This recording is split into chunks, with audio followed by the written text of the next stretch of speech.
All right, this is video number 2, and just to remind you, this should not be your only study tool. There are things on the test that won't be in the video. This is just one resource. You should still use your study guide and everything.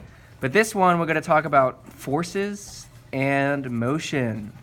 Forces and motion, you know what I'm saying? You do. Excellent. Let's get started. All right, looking at my notes here. First, okay, force. Force is either push or pull. It has to be a push or a pull. So if I have a block here, right? So the two forces that can be on it, two. So you could have a person here with long arms like this, and they are pushing on the block. So that's one force. The other option is maybe there's a rope attached to it or something like this, and the person will be, they will be pulling on the rope. So this is a push, this one's a push here, and this is a pull. So those are the two ways you can have a force. It has to be a push or a pull. Also, force's unit is a Newton, and we just use N for that. So that is the SI unit for a force, a Newton. So here, this person could be pushing with like 5 newtons of force, or pulling with like 7 newtons of force, or something like that. Also, we have balanced and unbalanced forces, right? So if you have something, just a ball here that's sitting on the ground, right?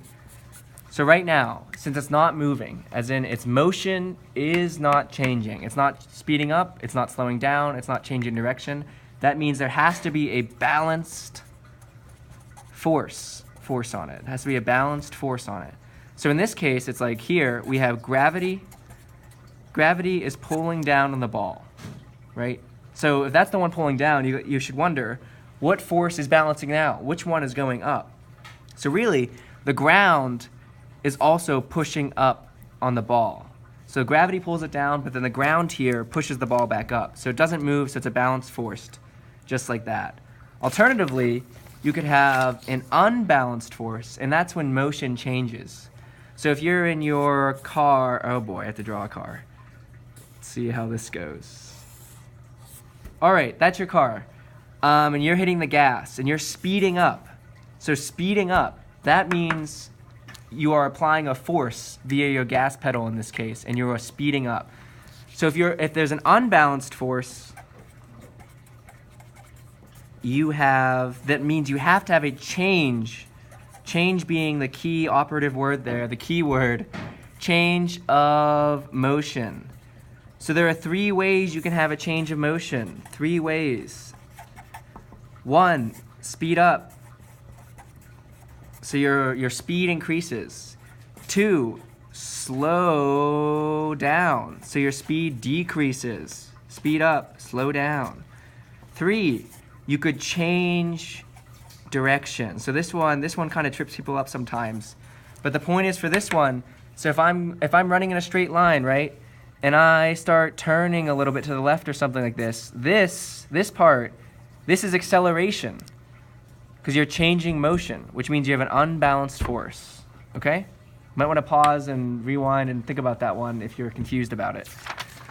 Speaking of which, if we have acceleration, it's very, very similar to what we just said. So acceleration, there is a change in velocity. So it's a change in velocity. So if you have a change in velocity, it means you speed up, slow down, or change direction. So then you could wonder, the difference between velocity versus speed, right? Velocity versus speed. Think to yourself, do I know the difference? You are about to find out. All right, speed. Speed, how fast? That's it, how fast something is going. Speed. So it could be something like you're going 15 kilometers per hour, right? 15 kilometers per hour. Velocity is speed and plus, this is a plus, direction. So if I'm here, this is me, oh boy, that wasn't good. So this is me running, right? I am running through the wind, you know?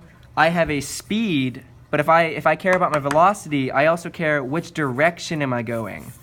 So speed is just how fast, but velocity is speed and direction. And then thinking back a little farther, right, we have distance and displacement. So imagine Mr. Williams starts here. He's chilling. He's doing what he needs to do. Whatever. Yeah, you hear him? There he is. He's chilling. He goes 200 meters north. So 200 meters north. So this is 200 meters. And then he decides, or he realizes actually, he went the wrong way. So he goes 300 meters. He goes 300 meters south. So 300 meters. So what is his displacement? His displacement is how far away he is from the starting point. So he started here. So this is the start. And he ends up this far away, which is 100 meters. So this is his displacement. His distance, though, the total distance he traveled is how far he went. So the distance is 300 meters plus 200 meters. Bust out your calculators. 500 meters.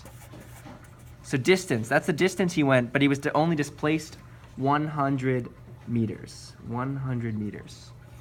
So we talked about force earlier in the video here, but we want to clarify two kind of specific things here. One is Newton's first law. Newton's first law, right? So this is also known as the law of inertia. So I'm not going to write it out because you can look in your notebooks, but it's just to say that an object in motion stays in motion unless acted on by an unbalanced force, which we talked about an unbalanced force was a few minutes ago. But the point is, so if I'm in space, so these are some lovely stars in space, right? And I have a box in space, and I give it a little push, a gentle push. It will keep moving, it will keep moving forever because there are no forces, there's no net force, there's no unbalanced force acting on it. The only way it could ever stop moving is if it hits a planet or gets pulled in by other gravity. But otherwise, since there's no forces acting on it, it'll just keep moving forever. Otherwise, things, yeah, you get my point. You know what I'm saying? I lost my train of thought, but that's okay. We're just going to keep moving. So that's Newton's first law. Okay.